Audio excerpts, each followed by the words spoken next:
নমস্কার বন্ধুরা, মনীষার হেসেলে আপনাদের সবাইকে স্বাগত।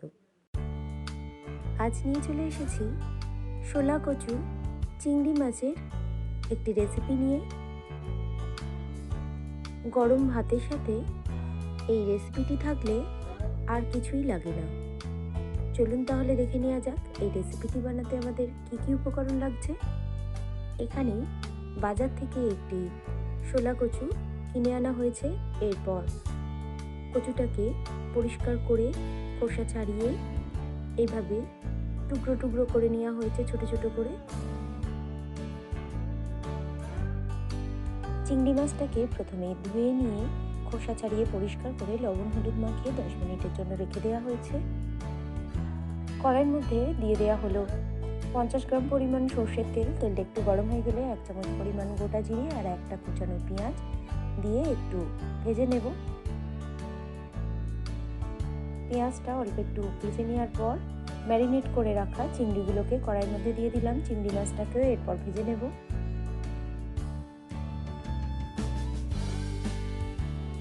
শোলা কচুটাকে কেটে নেওয়ার পর ধুয়ে পরিষ্কার করে জল ঝরিয়ে নেওয়া হয়েছে। স্বাদ অনুযায়ী লবণ দিয়ে দেওয়া হলো আর কেটে ধুয়ে পরিষ্কার করে রাখা শোলা কচুটাকে কড়াইয়ের মধ্যে দিয়ে দিলাম। নাড়িয়ে চাড়িয়ে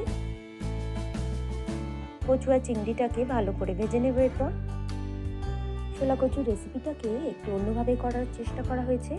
এখানে আবারও দিয়ে দেওয়া হলো 2 থেকে 3 চামচ পরিমাণ সর্ষের তেল। তেলটা একটু গরম হয়ে গেলে 1/2 চামচ পরিমাণ কালো সর্ষে দিয়ে দেওয়া হলো, 1 চামচ পরিমাণ হলুদ গুঁড়ো, 1/2 চামচ পরিমাণ রেড চিলি পাউডার আর 1 মুঠো পরিমাণ নারকেল কোড়ানো দিয়ে দিলাম।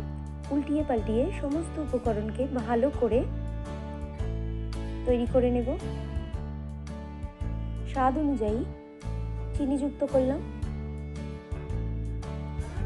1 চামচ পরিমাণ ধনে এবং জিরে গুঁড়ো দিয়ে দেওয়া হলো আর 1 চামচ পরিমাণ লেবুর রস একটু দিয়ে দিলাম।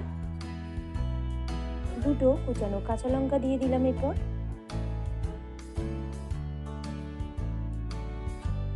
আবারও ভালো করে সমস্ত উপকরণকে একটু নাড়িয়ে চাড়িয়ে নেব। তৈরি হয়ে গেল শোলা কচুর রেসিপি। গরম গরম ভাতের সাথে পরিবেশনের জন্য একেবারে প্রস্তুত। উপর থেকে অল্প একটু নারকেল কোড়ানো ছড়িয়ে দিয়েছি এখানে। আজকের এই রেসিপিটি আপনাদের যদি ভালো লেগে থাকে বন্ধুরা, তাহলে অবশ্যই আমার এই ছোট্ট চ্যানেলকে লাইক করবেন, কমেন্ট করবেন, শেয়ার করবেন আর চ্যানেলে নতুন কোনো বন্ধু হয়ে থাকলে চ্যানেলটিকে সাবস্ক্রাইব করে পাশে থাকবেন। এই ধরনের রেসিপি সবার প্রথম দেখার জন্য পাশে থাকা বেল আইকনটিতে প্রেস করে রাখবেন।